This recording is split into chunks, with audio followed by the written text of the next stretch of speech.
November অনুষ্ঠানে সম্মানিত সভাপতি নবনির্বাচিত সভাপতি যারা মোহাম্মদ মুখলিসুর জানিয়ে আসছে উপস্থিত আছেন আজকে অনুষ্ঠানে প্রধান আলোচক। আমি বিনয়ের সাথে দুঃখ প্রকাশ করছি যে আমার যেহেতু তাড়াতাড়ি চলে যেতে হবে, আমি কয়েকটি কথা বলে যেতে যাচ্ছি, আমার পরে উনি তার মূল্যবান আলোচনা রাখবেন। মোহাম্মদ হাবিবুর রহমান, অতিরিক্ত সচিব গণপ্রজাতন্ত্রী বাংলাদেশ সরকার, অবসরপ্রাপ্ত, যিনি ইতিমধ্যে অবসর নিয়েছেন। উপস্থিত আল্লাহ মোহাম্মদ গফুর, বিপ্লবী সাধারণ সম্পাদক আশুরা বিএনপি অঙ্গ সংগঠনের বিভিন্ন পর্যায়ের নেতৃবৃন্দ, এলাকাবাসী, প্রিয় শিক্ষক মন্ডলী, নবনির্বাচিত সম্মানিত সদস্যবৃন্দ ও এই প্রতিষ্ঠানের ছাত্রছাত্রী ভাই বোনেরা, আসসালামু আলাইকুম। আমি প্রথমে দুঃখ প্রকাশ করছি, কারণ আমার 11টার সময় আসার কথা ছিল, কিন্তু আমি সময় মতো আসতে পারিনি। আজকে এই নবীন বরণ, আমি নজরুলকে জিজ্ঞেস করলাম যে এদের মধ্যে আনন্দ উৎসবটা একটু কম কম কেন? ভাই একই প্রতিষ্ঠান তো, এখানেই পড়ছে, আমার পাশের বিল্ডিংয়ে যাচ্ছে, সেজন্য অন্য অন্য প্রতিষ্ঠানে যেটা হয়, যেমন আমরা যখন ক্যাডেট কলেজে ঢুকেছি তখন যে উৎসাহ উদ্দীপনা ছিল, এখানে অনেকে সেরকম উৎসাহ উদ্দীপনা মানে পরিলক্ষিত হচ্ছে না। স্যার এরা 3 মাস যাবত ক্লাস করতেছে এবং একটা পরীক্ষাও মিডটার্ম দিয়ে দিয়েছে অলরেডি। কিন্তু স্কুল কলেজ কর্তৃপক্ষের নিয়ম আছে যে সময় মতো আপনাকে নবীনবরণ করতে হবে। অনেক প্রতিষ্ঠানে অতীতে নদীর রাস্তায় নবীনবরণ হয় না, প্রতিষ্ঠানে নবীনবরণ হয় 6 মাস পরে। তাহলে সেই নবীনবরণের গুরুত্ব কি? নবীনবরণ হইতে হবে। নবীনবরণ একটা প্রতিষ্ঠানে কতগুলো গুরুত্বপূর্ণ অধ্যায় আছে, একটা নবীনবরণ, পিকনিক, এগুলো মিস করলে তো ওই স্কুলের কোনো আকর্ষণ থাকবে না, ওই স্কুলের ছাত্রছাত্রীরা। এবং মুখলেস তোমার মাথায় থাকতে হবে, নিয়ত যাই থাকো ভালো নিয়ত করো, পিকনিকের ব্যবস্থা করতে হবে। আচ্ছা এখন শোনো, এখন আমার একটু 2-4টা কথা শোনো, তোমাদের কাজে লাগবে। একটা হলো তোমাদের এখন কাজ কিন্তু শুধু পড়াশোনা। যদি বলা হয় যে তোমাদের 3টা কাজ কি? পড়াশোনা, পড়াশোনা, পড়াশোনা। জীবনে বড় হইতে হইলে, কিছু করতে হইলে, আমাদের মতো জায়গায় দাঁড়িয়ে কথা বলতে হইলে পড়াশোনার কোনো বিকল্প নাই।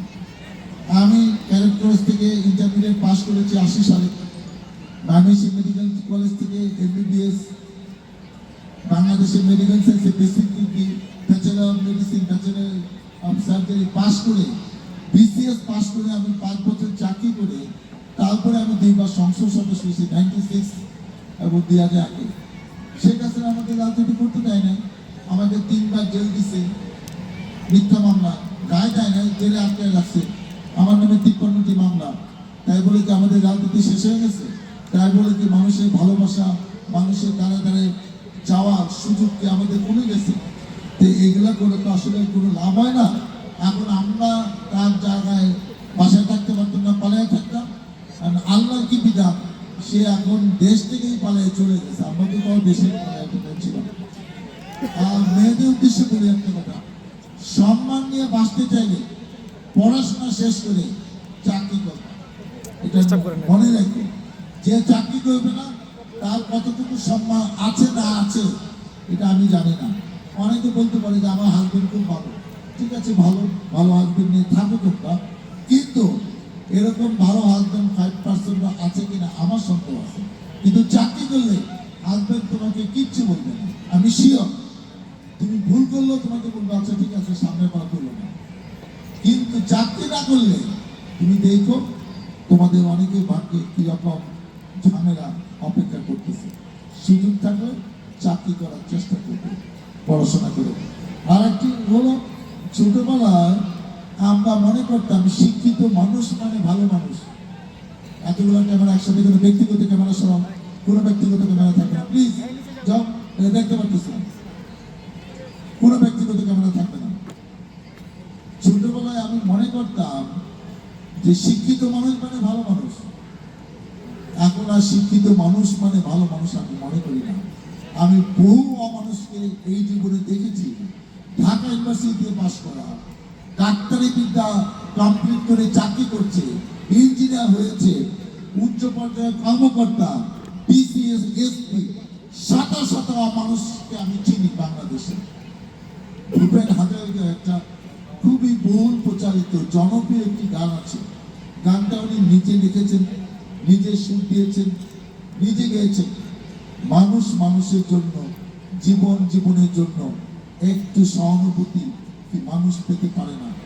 গানের লাস্টে কয়েকটি লাইন আছে, মানুষ যদি সে না হয় মানুষ, দানব কখনো হয় না মানুষ, যদি দানব কখনো হয় মানুষ, লজ্জা কি তুমি পাবে না ও বন্ধু। এই গানটা সেই সব অমানুষ দিয়ে জন্য রচনা করা হয়েছে যারা নামে একজন মানুষ, নামে একজন শিক্ষিত, কিন্তু আসলে সে সমাজের জন্য কোনো কাজে আসবে না।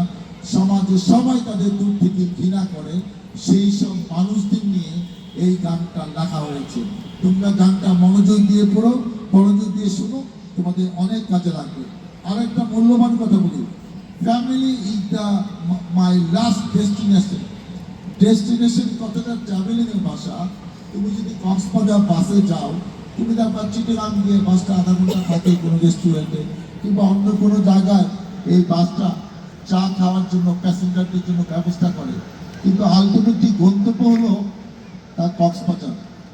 সেই জন্য একটা স্টুডেন্ট, তুমি আজকে রাস্তায় অ্যাক্সিডেন্ট হয়ে পড়ে আছো, তোমার কোনো পরিচিত জন তোমাকে কোনো ক্লিনিকে হাসপাতালে নিয়ে যাবে, এতে কোনো সন্দেহ নাই। সেখানে তোমার চিকিৎসা চলবে, তোমার পরিচিত জন বন্ধু বান্ধব আসবে, এরা দুই একদিন থাকবে। কিন্তু তোমার যারা আত্মীয় স্বজন, বিশেষ করে তোমার পরিবার, এই বয়সে তোমাদের পরিবার বলতে বাবা মাকে মিন করছি, ভাই বোনদের মিন করছি, এরা কিন্তু তুমি যতক্ষণ হাসপাতাল থেকে পূর্ণাঙ্গ চিকিৎসা নিয়ে বাসায় না যাচ্ছ ততক্ষণ তোমার পাশেই থাকবে। অতএব তুমি বিপদে পড়লে সবার আগে কিন্তু পরিবার এগিয়ে আসে। আমরা এই জীবনে অনেককে দেখেছি তো, তোমরা বড় হলে মনে করো বাবা মা বুঝে কি, আগামী ইন্টারমিডিয়েটের একটা ছাত্র যদি মনে করে আমার বাবা তো আমার মতো লেখাপড়া জানে না, আমি মোবাইল থেকে অনেক কিছু শিখা ফেলাইছি। বাবা মাই, যারা জন্মদাতা, জন্মদাত্রী, তাদেরকে সম্মান করো এবং তাদের উপর ভরসা করে জীবন পাড়ি দেওয়ার চেষ্টা করো, তাদেরকে সাথে নিয়ে জীবন পাড়ি দেওয়ার চেষ্টা করো। আমার আব্বা, আমি যখন ইন্টারমিডিয়েটে পড়ি তখন আব্বা এমপি এই এলাকার, সে তার পুরানো বন্ধু বান্ধব কেউ আসলেই আমাদের, আমরা 3 ভাই 3 বোন, আমাদেরকে সবাই পায়ে ধরে সালাম করাতো। এরকম অপরাধভাবে চলতে থাকলো, কোনো সম্মানীয় লোক আসতে তাকে পায়ে ধরে সালাম করে। আমি একদিন ভেটু দিলাম, আমার মাকে বললাম যে আব্বা কি শুরু করছে, আব্বাকে আমি অনেক ভয় পাইতাম, আব্বার সাথে কথা বলতে সাহস পেতাম না। মাকে বললাম আমি ক্যারেট কলেজ থেকে ছুটিতে আসছি, পরীক্ষা শেষ, আমি কোচিং করছি, মেডিকেলে ভর্তি হব, আমাকে এই আব্বা মা বাবা আমাকে কি এইসব প্রেরণা দিচ্ছে। মা এটা আব্বাকে কয়েকদিন পরে বললো, আব্বা বললো আচ্ছা বাবু সালাম করতে হবে না, আমার ডাক নাম বাবু, কিন্তু অন্যদের সালাম করতে হবে। আমি আমাকে উপরে ডাকলে আমি বাথরুমে পলাই নিলে বাসা টপকে চলে যাই, আব্বা এই সালামের প্রক্রিয়ার সাথে জড়িত হইলাম না। আর 10 দিন পরে একদিন দুপুরে খাবার টেবিলে আমার বাবা মা আমার ভাই বোন সবাই একসাথে খাচ্ছি, এটা 80 সালের ঘটনা বলছি। আমার বাবা আমাদেরকে বলছেন জীবনে বড় হতে হলে শুধু শিক্ষক বাবা মা দোয়াই যথেষ্ট না, যদি এই লেভেলে বড় হতে চাও তাহলে অনেক মানুষের অনেক দোয়া দরকার। আমি এতদিন পরে এটা বুঝি যে এই কথাটা উনি কেন বলেছিলেন। আমি বিদায় বেলায় তোমাদের একটা গল্প বলি, সেটা হলো ডিনামাইট আবিষ্কার করে আলফ্রেড নোবেল অনেক টাকা মালিক হল। 88 সালে পত্রিকায় একটা নিউজ বেরোলো যে যে মানুষ মারার যন্ত্র আবিষ্কার করেছে সে মারা গেছে। আসলে মারা গিয়েছিল তার বড় ভাই লুইস আলফ্রেড নামে, যে ভাই 2 বছরের বড়, সে মারা গেছে। কিন্তু মানুষ আলফ্রেড নোবেলকে ঘৃণা করা শুরু করলো, ডিনামাইট আবিষ্কার করেছে এবং এইটা দিয়ে অনেক দেশ যুদ্ধে ডিনামাইট আবিষ্কার করে অনেক মানুষ মেরে ফেলতেছে। তখন আলফ্রেড নোবেলের বন্ধু বান্ধব তাকে বুদ্ধি দিল, দোস্ত যদি মানুষের হৃদয়ে থাকতে চাও তাহলে এমন কিছু করে যাও যাতে সারা জীবন পৃথিবী যতদিন বেঁচে থাকবে ততদিন মানুষ তোমার কথা মনে থাকবে। সেই জন্য উনি 1994 সালে 1995 সালে তার সমস্ত সম্পত্তি, উনি আনম্যারিড ছিলেন 94%, 1895 সালে উনি উইল করে গেলেন যে 5টা ক্যাটাগরিতে physics, chemistry, medical science, literature এবং শান্তিতে নোবেল পুরস্কার দেওয়া হবে। 1969 সাল থেকে অর্থনীতিতে নোবেল পুরস্কার পরে চালু হয়েছে এবং উনি বলেন যে আমি মারা যাওয়ার 5 বছর পরে এই পুরস্কার শুরু হবে এই 5টা ক্যাটাগরিতে। সেই কারণে এই শেক্সপিয়ার, মিল্টন, শেলি এরা নোবেল পুরস্কার পায় না ইংলিশ সাহিত্যে, এত বড় এরা বিদ্বান, কারণ নোবেল পুরস্কার আগে তারা মারা গেছে।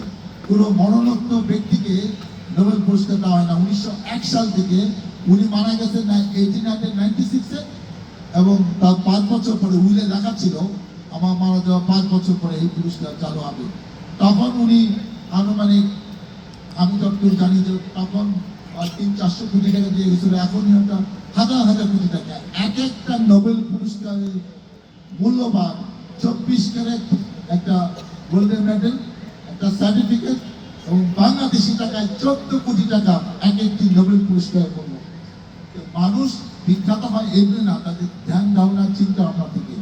আমার শেষ গল্প, টমাস আলভা এডিসন, এই বৈদ্যুতিক বাতি যিনি আবিষ্কার করেছেন, উনি ছোটবেলায় 4-5 বছর বয়সে তার বাবা মা একটা শিক্ষা প্রতিষ্ঠানে থেকে ভর্তি করে দিল।